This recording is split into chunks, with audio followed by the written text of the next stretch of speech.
नमस्ते। आजकल हम वैश्विक शब्द बहुत सुनते हैं, ऐ ना। कंपनियां दुनिया भर में विस्तार करना चाहती है और हम भी विदेश में पढ़ाई या काम करके अपने क्षितिज को व्यापक करना चाहते हैं। बहुत समय पहले राजा सुलेमान ने भी ऐसा ही किया था। उन्होंने ओफिर नामक एक दूरस्थ स्थान तक यात्रा की और वहां से ढेर सारा सोना लाए, जिसने उनके राज्य को अत्यंत समृद्ध बना दिया। एक राजा 9:26-28।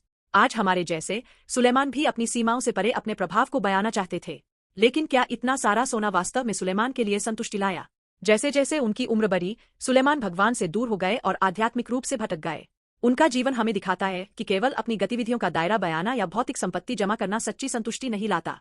चाहे हम कितनी भी दूर जाए या कितना कुछ हासिल करें, हमारे दिल में एक खालीपन रह सकता है। तो असली प्रभाव क्या है? यह वह है जो यीशु ने पृथ्वी पर आने पर दिखाया। उन्होंने बीमारों को चंगा किया, अकेले लोगों को गले लगाया और निराश लोगों को आशा दी। यीशु ने मानवता की सबसे बड़ी समस्या, पाप, को क्रूस पर अपनी जान देकर हल किया। अपने पुनरुत्थान के माध्यम से उन्होंने हमारे लिए अनंत जीवन का मार्ग खोला।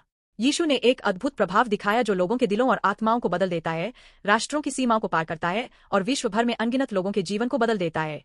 यीशु वह है जो हमारे जीवन को पूरी तरह से बदल सकते हैं।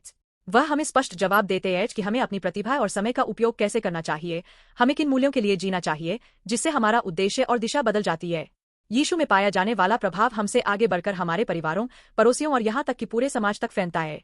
जैसे एक प्रकाश जो अंधेरे को भेदता है, हमारा जीवन हमारे आसपास के लोगों पर सकारात्मक प्रभाव डाल सकता है।